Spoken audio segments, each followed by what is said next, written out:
శ్రీ గురుభ్యో నమః. చిన్ననాటి చందమామ కథలకు స్వాగతం. ఈనాటి కథ శీర్షిక చిత్రమైన త్యాగం.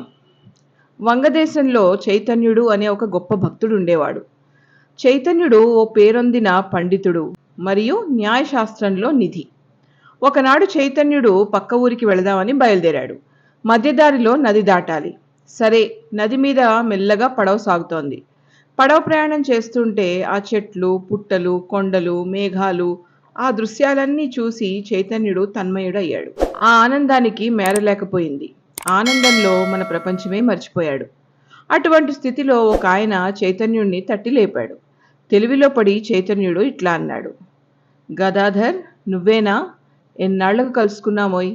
గురువుగారి ఆశ్రమం వదిలిన తర్వాత ఇదే మనం చూసుకోవడం. నా హృదయంలో ఎంత ఆనందం కలిగిందో చెప్పతరం కాదు అని అన్నాడు.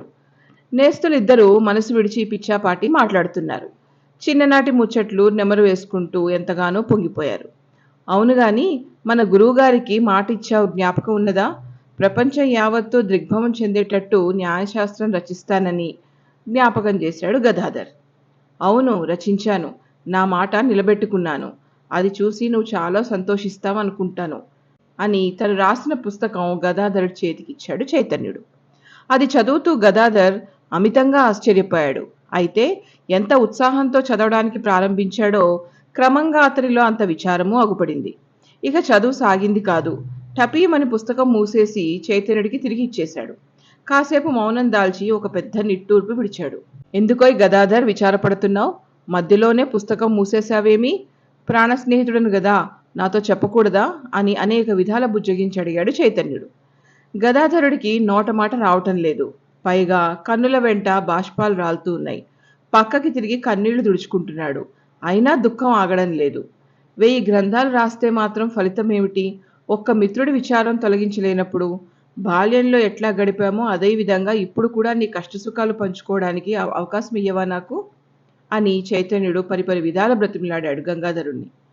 చివరికి తన మనసులో ఉన్న మాట ఇలా చెప్పాడు గదాధరుడు: 1000 గ్రంథాలు రాస్తే మాత్రం ఫలితం ఏమిటి? ఒక్క మిత్రుడి విచారం తొలగించలేనప్పుడు బాల్యంలో ఎట్లా గడిపామో అదే విధంగా ఇప్పుడు కూడా నీ కష్టసుఖాలు పంచుకోవడానికి అవకాశం ఇయ్యవా నాకు అని చైతన్యుడు పరిపరి విధాల బతిమిలాడాడు. చివరికి తన మనసులో ఉన్న మాట ఇలా చెప్పేశాడు గదాధరుడు: చైతన్య, ఏం చెప్పమంటావు? నా జీవితం యావత్తూ ధారపోసి పండితులు మెచ్చేటటువంటి న్యాయశాస్త్రం నేను ఒకటి రచించాను. కానీ నువ్వు రాసిన దాని ముందు అది దిగదుడిపే. అయ్యో, నా జీవితం వృధా అయినందుకు పరితపిస్తున్నాను అని గదాధర్ వాపోయాడు. అప్పుడే కారుమేఘాలు కమ్ముకు వస్తున్నాయి. గొప్ప వర్షం వచ్చేటట్టుంది. ఒకరికొకరు ఏమీ బదులు చెప్పుకోలేని పరిస్థితి ఏర్పడింది. అంచేత మిత్రులిద్దరూ మౌనంగా నీళ్లలోకి చూస్తూ కూర్చున్నారు. ఏ విధంగా గదాధరుడికి సాయపడటమా, ఎట్లా అతని విచారం పోగొట్టటమా అని తీవ్రంగా ఆలోచిస్తున్నాడు చైతన్యుడు. తొడ మీద ఉన్న తన పుస్తకాన్ని చేతపుచ్చుకున్నాడు. ఆ చిరుచీకట్లో దాన్ని గభీమని గంగార్పణం చేసేశాడు. ఆ నిమిషాన చైతన్యుడి వదనం మతాబీ వెలుగు వంటి తేజస్సుతో నిండిపోయింది. చైతన్య, ఎంత పని చేశావోయ్! ఇట్లా చేస్తే నేను సంతోషిస్తాననుకున్నావా? ఇందువల్ల నాకు అపవాదు రావడం, నీ కీర్తి శాశ్వతంగా నిలిచిపోవడం జరిగింది. నువ్వు ఉత్తమమైన గ్రంథం రాసినందుకు నేను అసూయపడ్డ మాట నిజమే. కానీ ఆ అసూయ, ఆ విచారం అప్పటికప్పుడు పోయేవే. అంత మాత్రం చేత ఆ అమూల్యమైన గ్రంథాన్ని లోకానికి లేకుండా చేస్తావా? అసలు నేనే నా పుస్తకాన్ని గంగార్పణం చేద్దామని అనుకుంటున్నాను. ఇంతలో నువ్వు ఇటువంటి పని చేశావు. ఇంతకీ నేను నా మనస్సులో ఉండే విచారాన్ని దాపరికం లేకుండా ప్రాణమిత్రుడమని నీకు చెప్పినందుకేగా ఈ పని చేశావు. చైతన్య, ఎంత పని చేశావోయ్! ఇప్పుడు ఇంకేమనుకుంటే ఏం లాభం అని అనేక విధాల పరితపించాడు గదాధరుడు.